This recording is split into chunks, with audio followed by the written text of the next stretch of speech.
Hello, everyone, and welcome to this latest episode of Grow with the Flow. On this episode, I have a longtime friend of mine, Prakhar, who's co-founder and CEO of Senseloaf. Senseloaf is an embedded AI product that works with recruiters and talent acquisition space. Prakhar, welcome to the podcast. Yeah, hi Manan. Thank you for having me. It's good to be here.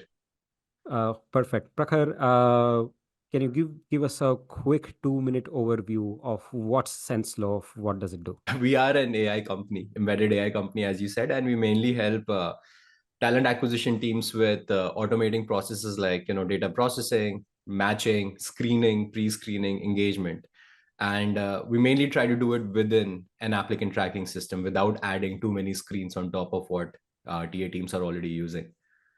Perfect. Perfect. How did you get started with this in the first place?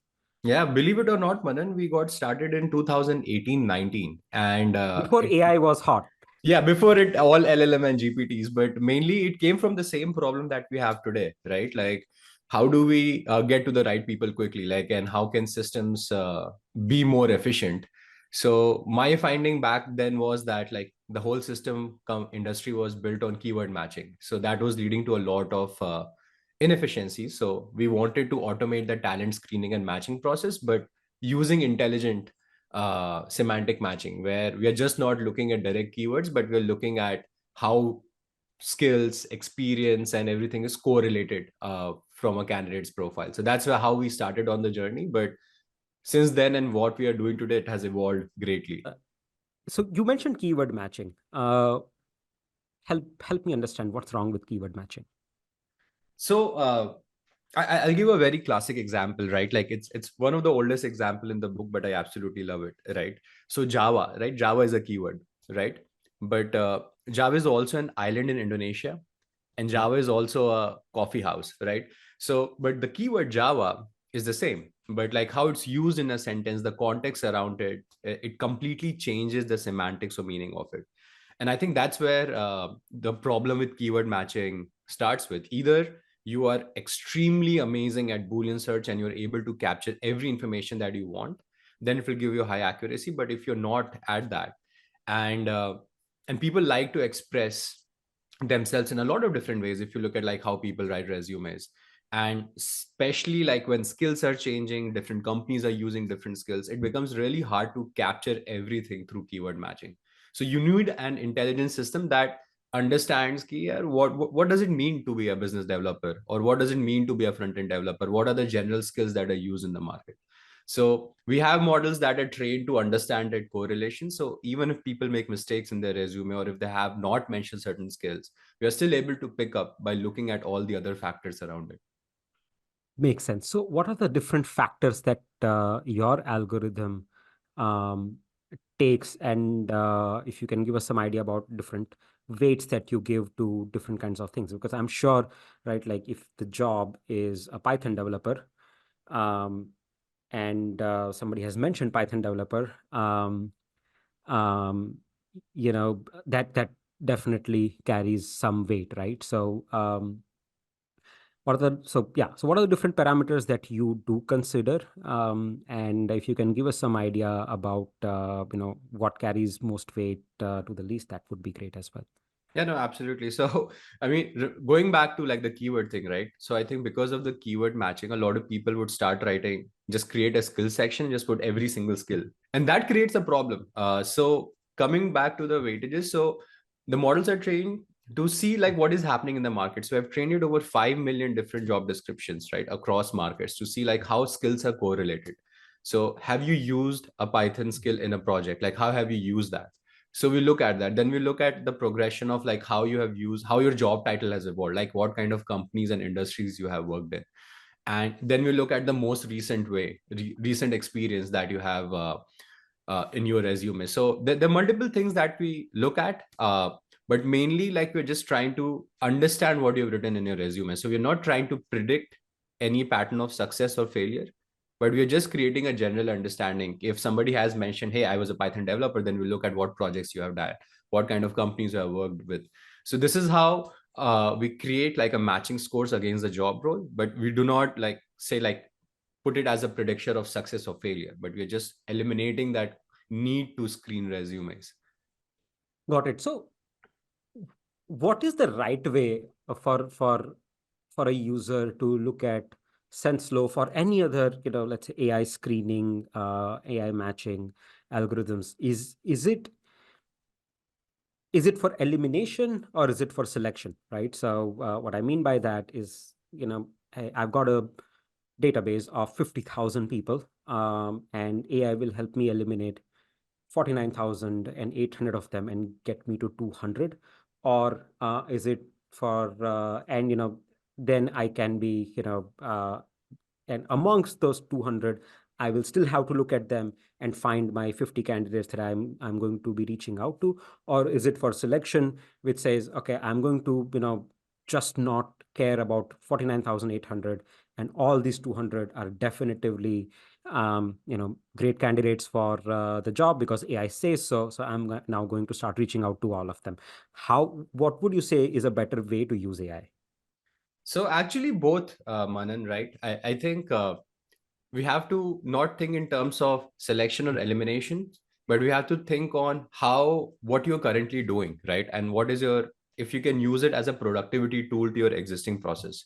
So you gave a great example, right? If you have a database of 50,000 people, and if you're hiring for one role, like are you going to look at all 50,000 profiles like manually? So we generally think of it in this way, that is creating an order to your chaos that you have in your process. So we will still rank them, but we will rank all 50,000 candidates. So we are saying like, this is your top 20% of your profile, as you mentioned, top 200, and we can guarantee that these are your top 20%.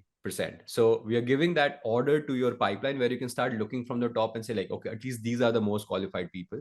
You're always open to look wherever you want, but we position AI as something that helps you reduce these manual steps or administrative or repetitive tasks, where so that you can focus more on the people who are interested in that role or more qualified for that role. So as a recruiter, you can be like, instantly, I leverage my 50,000 people. I know these are the best 200 people in my database. And then you can start reaching out to them, engaging them, and then you can continue in your process, whatever it is. I'm going to change gears a little bit and talk more about the macro perspective, right? I think back in November, December, Yeah, yeah. yeah, the GPT-3 came out, upended the way that we look at AI, and and really expanded the realm of possibilities, right? How how did LLMs change the way that you work at I Senseloaf? think it has changed everybody's way of working, right? It brought AI to mainstream discussions because finally, I think for the first time, we got our hands somewhere where we can directly experiment with AI without the need for a third party integration or somebody telling us like what should we do not, right? Like we all can just open up GPT and like try different things with new releases, everything. So it brought AI mainstream. Everybody started realizing, oh, it can actually help us be better at what we do, especially at a personal level and productivity level. For us at Senseloaf, we integrated with our existing tech stack, right? Like, so we were already working on different parts of AI. So on NLP, computer vision, and it's a great tool where it brings out, like, it summarizes what you have done right in the process. So it has been very crucial with us, and by combining that with our existing AI models, it has improved explainability. Like, we're able to give more insights to the recruiters on what we are doing. Able to explain a lot of things that in natural language that can be connected with people. So it's definitely helped us a lot. Have you seen your accuracy of Senseloaf improve after integrating LLMs? So we still do not use LLMs for our AI matching. Our AI matchings are still our proprietary models that we use, which are based on natural language processing and neural networks. We are using that information that we get from those matching model and then combine that with LLMs to create explainability part of it. So LLMs do not impact our AI matching. Like, that is still, like, we continuously work on it. Like, we make sure it's improved, and we use LLMs for explaining, like, okay, why AI ranked or matched that in a certain way. So it has actually helped us provide insights into what is AI doing when it's doing the matching, right? So that has been very pivotal for us. Very interesting. So Okay, I would intuitively think that, you are processing probably millions of resumes. That's an insanely large amount of unstructured text data. Yeah. Just the stuff LLMs love, right? Yeah. Um, so why not use LLM as part of your core algorithm to do matching? What was your thought process? I'm so glad you brought up this question, Manan, because see, large language models are trained on such a vast variety of data, right? Like it's trained on billions and billions of parameters. So the general accuracy is very high, but it also leads to something called hallucination, right? Where and we have already started seeing that in some of the responses that GPT is giving, that it starts like hallucinating answers based on that. So the accuracy on a domain level is still low. And we actually have tested our models against LLMs, and our models actually perform better in that specific use case, better than LLM. So, plus there's a question about data security, privacy that we have to also take care of, right? Like we handle customers' data. So we make sure because we do all the pre-processing in-house, like how we process the data, as you said, like everything is unstructured. So how do we extract that data? Like then we mask away all the PII, right? When we put all the information into our models. And since we have trained our models specifically for this use case, and we have also trained on a pretty large data sets, it performs better than LLM. And right, and it all comes down to like high level of accuracy and making sure that there is no inherent bias that creeps into when we're doing the matching, right? Because on internet we have all kinds of data, like who could be successful, why it could be successful, and why they're not successful, so that all of that is going into LLM. So we wanted to avoid that bias creep. Um, you work in this world of talent acquisition and recruiting. What has the trajectory been for AI and its accuracy, and where do you see it going in next 2 to 3 years? And I understand that 2 to 3 years in a landscape like this is like an eternity, but Yeah, exactly. in I was one. going to say that, right? 2 to 3 years, it's like things are changing every 2 months, man, right? Like it's we we don't know, right? Like I mean we have some rough idea, but things could be completely different, right? Like for some of the things you are hearing that OpenAI is trying not to release and all of it, like it's kind of crazy, right? Like it's interesting to think like what could happen in 2 3 years. But yeah, sorry, go ahead, like finish your question. I just Yeah, so no, I just want to understand what has the trajectory been since last, let's say, 2 to 3 years, and where do you see it going? I mean, uh, you will have to hazard a guess over here, but where do you see it going in aren't two we all years? guessing like where it will We are go? all. Yeah, No, it's so a massive guessing game right now. yeah, it's a guessing. One thing that is for sure very, very clear, right, is that it is gone mainstream, right? Like I think 2 3 years ago, when you're like, oh, let's do AI, let's try AI, to like now everybody's talking about that they want to adopt AI, right? People are not very clear on, right, like what it can do for them. So the trajectory is definitely that it will get embedded into everyday process. I think personal productivity will completely transform, right? How like we are doing daily tasks, we are not gonna be doing that, right? Like I think everything will be, probably you will just have an assistant in your system which can just like do all of this, like for creating jobs to posting, then analyzing. Most of the process I think will be intelligently automated. So I think we had this world of RPA, which, as you said, right, like analytics and RPA that transformed how we worked for years.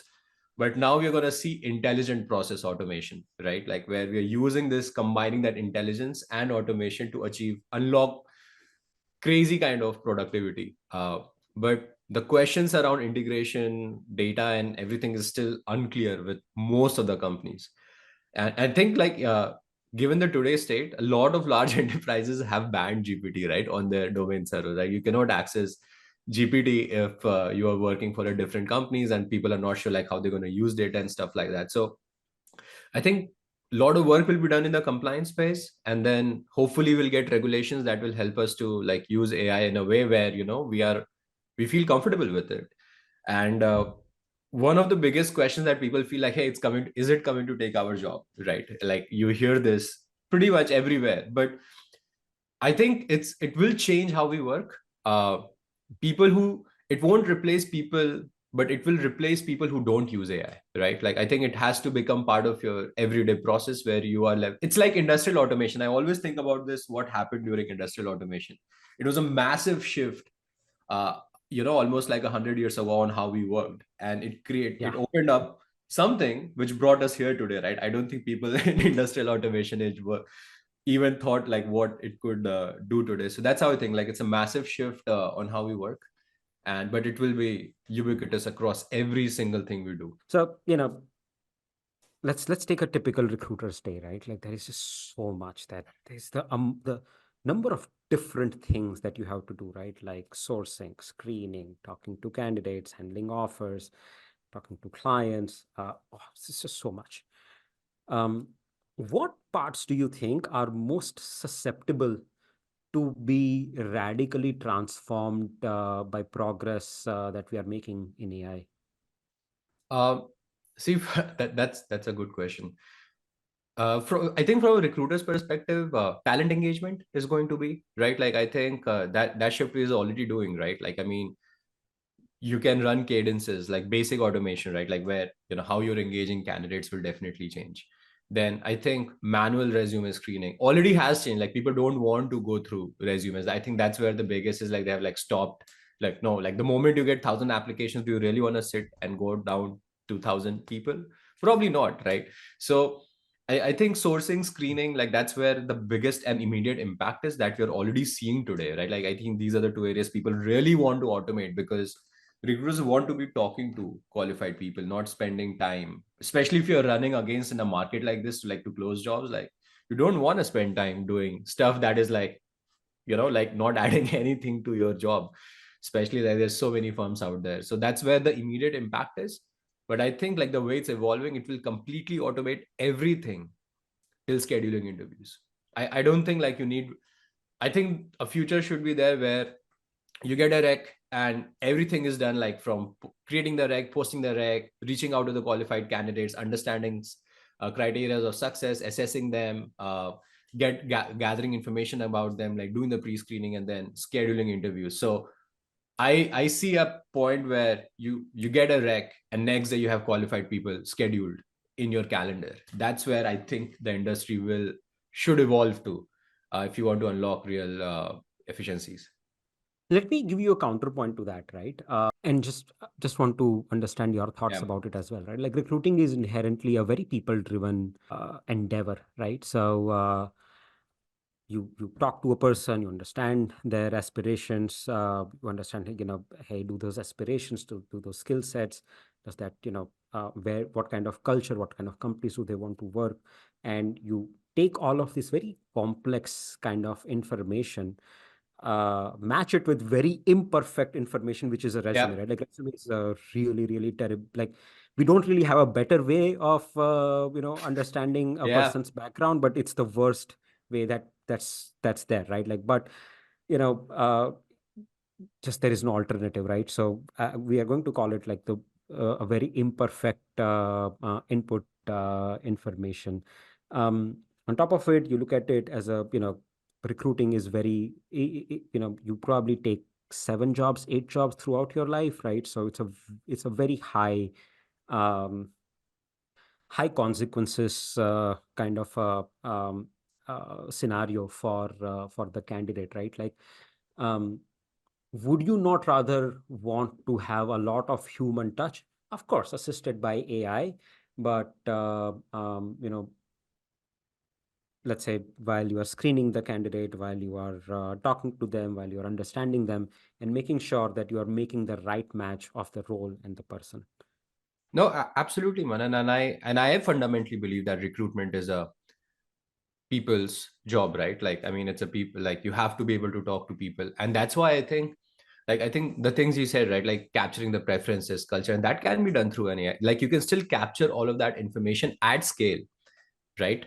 So the way I see it is that the things that a recruiter can do, how do we personalize scaling that process, right? So you can still capture all of that information, you can still have touch points, and coming back to what I said, right? Like intelligent automation, like you can literally configure that process to say like these are my touch points that I want to say. Like if a candidate is talking about certain preference, or they are having like certain questions around, or they're at like risk flight, the AI should notify the person to be able to focus on that. So when I said like everything can be automated up till scheduling interview, combining that with intelligent automation, you can define those touch points. Okay, right, like how do we capture the preferences? Okay, for this role maybe you need to take a psychometric assessment, maybe you need to do a skill assessment, so you capture all of that information. So information gathering, converting that to analytics, and then leveraging a recruiter with the superpower to now talk to those candidates with a better understanding of them. Because if a recruiter is picking up the phone to 50 candidates just to ask like, hey, like, do you want to work for this job, or do you do you have visa spot, do you need visa sponsorship, right, for this job, or right, like if it's a frontline worker job, like can you work weekend shift? So some things you can still capture information through like AI assistant. Then again, right, like so it's a very I feel it's a very process oriented job also, but where can you add intelligence, like what things can you take away, and then can you use that to actually talk to a candidate? Imagine, right, a candidate applies to a job, and within a day they're like, okay, like, maybe you are a great fit, like let's talk about this. And you all, while talking to them in a day, you have everything around them, right, like what they like, what they don't like, if they're taking the assessment, how their skills are aligned and everything, right? So you can have a much better conversation. So now recruiters have freed up their time to spend way more time to talk to more people. And if they're talking to 5 or 10 people, maybe this will free up their time to now talk to 15 people, 20 people, right? And then create a better relationship. I have always been, from the very beginning, had this stance that AI should not interfere with the decision making process, right? Like it should only assist in your decision making process. And that's where, like, I think that's where like my stance was always be there, right? Like, why do you wanna, right, like do repetitive tasks where you can just be free of them and be a much better recruiter? So if let's say now I need, instead of to talk to 20 candidates, I need just one recruiter instead of two. Does that mean an impending doom for recruiters in the coming years? What do you think? I wouldn't call it, I mean, it's not an impending doom, but I think it will definitely evolve the role to a more people centric job. I think roles will shift a little bit. Right. I think people will, that role will shift to other things where we have not been able to focus on, maybe nurturing candidates, maybe in the learning development side, having a better on, relationship with them, like doing better nurturing. But yes, it will uh, definitely you have a point, right? Like a single recruiter will be able to do a job of two recruiters or three recruiters, so it will, I think, will have an impact. But again, coming back to the original point that I said, right, if people are adopting AI in the daily process today, it will not replace people who are adopting it will replace people who will not adopt AI. That's my, I think, in the longer period of time, that's what will happen. I want to change gears Yeah. a little bit. What's next for Senseloaf, right? Like I've seen some great updates from you guys over the last few months. I'm very curious to understand what kind of product path are you taking this ever changing reality around AI? So, there's a lot of talk around. I mean, everybody wants to adopt AI in some way or the other. But again, the biggest questions are how it's going to adopt. Like, is it going to integrate? What's around security, right? Like, how it's all gonna freaking work together, right? What we're gonna do. So, our focus is a lot on embedded integration, which means that we have done a lot of work and research on how do we make it available within existing systems where we are connecting all the different data points across your process. So we are going to be very big on understanding all your touch points, if how we can convert like qualitative information into analytics that you can consume. But we want to do it within your system of choice, right? Because one thing that I've started seeing from a lot of talent acquisition leaders, even the industry, is that there are too many systems in the market, right? And then data is in silos. How is going to work together? Do I have to, like, is the data duplicated? How it's all going to work? So our push is to simplify all of this, where we want to take away the login fatigue that companies have with using and leveraging different system, and embed our system within their choice of whatever recruitment system that they want to leverage, and make it a better, easier for them to do their work. Do you have anything like that where you were like, this is what's going to happen, and in just last 6 months you've been proven, maybe let's say last 1 year you've been proven wrong about, how you thought about AI? It's I mean, I don't know if proven wrong, but definitely very surprised. I mean, I was genuinely like surprised by like how LLMs made an impact globally. Where, but I thought like there would be a lot of more work on better integrating it into systems, but that's where I feel like still a lot of work is yet to be done. And then I think we are living in an age that automatically like everybody is now talking about AI. I was become an AI expert, AI analyst, but the clear path is not there, right? Yeah. So I don't know if proven wrong, but yeah, I'm definitely very surprised. And people still have like so much ambiguity around AI. It's amazing. No, I get it, right? Like, to be honest, when ChatGPT 3 launched, um, it had its faults. But at that time, I was not, I was a little bit pessimistic. Yeah, like this is, this probably is not going to be that big a deal for, writing and just generating content. Clearly, I was very, very wrong about that. Um, but yeah, you're right. There is a lot of ambiguity around AI. People, you know, it- there is a clear demand for people to use it. They are just trying to figure out, how do I use it? How do I make my life and my team's life better with this new incredible technology that's available. It's available to all of us. Um, in terms of you know people's expectations, right? Like, you've been selling AI for a while now, right? So how has expectations of what AI will do for me changed over last 2.5 years, and especially over last 6 7 months You post, know, this it's post GPT era? Let's call it pre GPT era and post GPT era. expectations have not changed, Manan. That is, it blows my mind. So I think, yeah, coming back to origin, that's where I've been wrong, right? I mean, it has become, expectations are still the same, where some people have no idea what they want. They just want AI, but they don't know what it can do for them, right? So I think the expectations has changed, where now people have, I think due to LLMs and GPTs, people think it as a superpower now. Like before, they didn't used to think as a superpower. Before, they think it was all like, yeah, it will do whatever, it's analytics. But now people think it's a superpower. They should be able to do everything and anything. But people don't think from, I mean, people, I mean, it does on a productivity basis, right? It can write you emails, it can generate content, can, as you said, generate videos, text, all of it.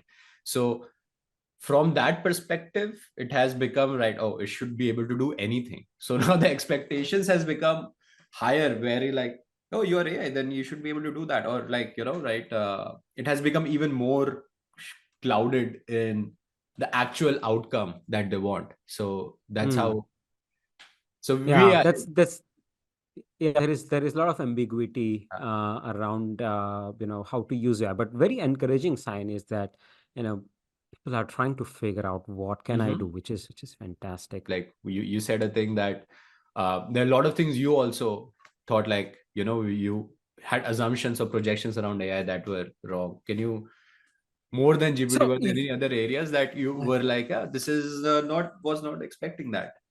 my God, so much, right? So first of all, because see, the ChatGPT 3 had it did hallucinate quite a bit. It got very repetitive, right? Like, if you kept prompting it the same stuff, it kept giving this pretty much the same answer every time. And if you tweaked the parameters, it would the hallucination just went berserk, right? So Yeah. you wanted to have high accuracy. But if you wanted to have high accuracy, you started it started becoming very, very repetitive. So my initial impression of it was, yeah, this is like a good gimmicky toy, but people will get over it very, very soon. If you remember Pokemon Go, right? Like, it was Yeah, people crazy. lost it, right? Pokemon Go Yeah, on the everybody streets of the everybody highway. lost it. Even I was, just I was going around and trying to catch Pokemons, but the craze died, at least for Yeah. me. And a great app, right? Like incredible. What it could do with AR at the time was fantastic. But couple of months down the road, I gave up, and I think a lot of players basically lost the interest in it. Maybe in the course of next few months, and I thought this is going to be a similar trajectory. I was very wrong. Then once I realized, yeah, I'm very, very wrong about this. We started thinking, I thought, okay, yeah, this definitely will not work in, B2B enterprise kind of use cases. We are probably still a year or 2 years away from that. Again, I was very wrong, right? Like if you see a lot of large players, like, even, the biggest software company in the world, Salesforce, kind of pivoted and said, okay, AI is now mainstay. Frankly, I've been wrong about people's expectations from AI, right? Like, increasingly, the conversations that I have with people in our world, right? Like, people in talent acquisition and recruiting world, uh, they they understand this much better. Their understanding has evolved, and with that, I think the expectation has also evolved, and that is why there is a lot of, although there is ambiguity, but there is also a lot of rational Yeah. thought process in terms of, hey, this is what a recruiter does in her day. What can I eliminate? What can I make faster? What can I make better with AI? And I think that's all of these things, right? Like, we see with new technologies, people are so wrong about it, but it seems like we've all learned from that, and we are, I think, um, there is people are much more rational about it than what I would have predicted, let's say 4 or 5 months back, right? So, um, some of the main things that I've been, yeah, these are some of the main things that I've been so wrong about. Just out of curiosity, what are you do you use AI in your day-to-day work, and how do you use it? So for again, right, I use it for my personal productivity, right? If I have to write an email or have to write a post, I will write it, and I would not think too much about what I'm writing, and then I would use a GPT or the advanced language models to find mistakes or see what can be improved, how it can be, how people perceive it. So I use it more as a productivity tool at a personal level, on our end. And then again, I think it's changing some of the things on even the sales lead generation, right? Like you can give you predictors of success. There are so many tools that will tell you, like, if they have that patterns of buying indicators, what they call it, right? Like, are they looking for that specific things or not, where they can find that intent of buying. So that's where I use it a little bit on that. From a process perspective, I'm still trying to tie different things, like the same thing we were talking about from business level. I think even on a personal level, I'm trying to see like how these different things can be tied together. Mhm. So still a challenge. In silos is working great, right? Like if I have to do certain things, if I don't have to worry about doing a presentation, I can check for different outcomes or different scenarios, right? Like how AI can generate different images or restructure the slide in 10 different ways so that it looks good. So these are the things, pretty still at personal level, that I use it. But again, I feel like it's a little disconnected. I found this very, so a couple of days back, Google released their Google I/O Hmm. video, in which they demoed, Gemini's integration with Google Workspace. Fascinating, right? Like, of course, the demo is different. It's still not widely available, but at least the demo was fantastic, right? Like, where what it did is that you could create a prompt on your Gmail that, hey, for the month of May, collect all the receipts that I have received, Nice. create a Google Sheet out of it, put all the receipts in a Google folder, create a Google Sheet out of it, and categorize all the expenses that That I've is made. awesome. Yeah, and like, let's say, an actual. So this is great, but if for an enterprise, they would need all that data to go into a bookkeeping tool or an Exactly. expense management tool. But instead of doing so many clicks and stuff, you can do it at a prompt if it actually works, right? Like integrating Google Drive, Google Drive and Google Sheets with Gmail, doing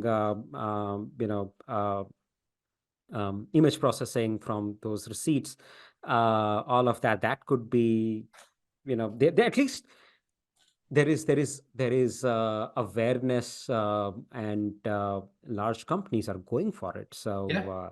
very, And Google uh, has, and I think that's something that we discussed earlier, right? Like Google have already this infrastructure in place, as you said, like from document extraction, invoice processing, image extraction. And I mean, they are one of the leaders in the AI space for years, right? So they have this huge infrastructure in place that can help with that yeah. intelligent process automation, right? Right. We talked about just from an email, they can extract receipts, create an Excel spreadsheet, workbook, create follow-on steps on it, and that's where I think it's the future is. That's awesome. That I kind of missed that video, but I'm gonna go back and see it.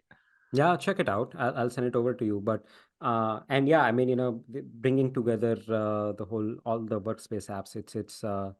Um, it will be fascinating where we will be in a couple of years down the road. Well, Prakhar, this has been a very, very insightful conversation. Thank you. No, but it was amazing. I'm glad we could talk about these things now, right? So that was fun. Thanks.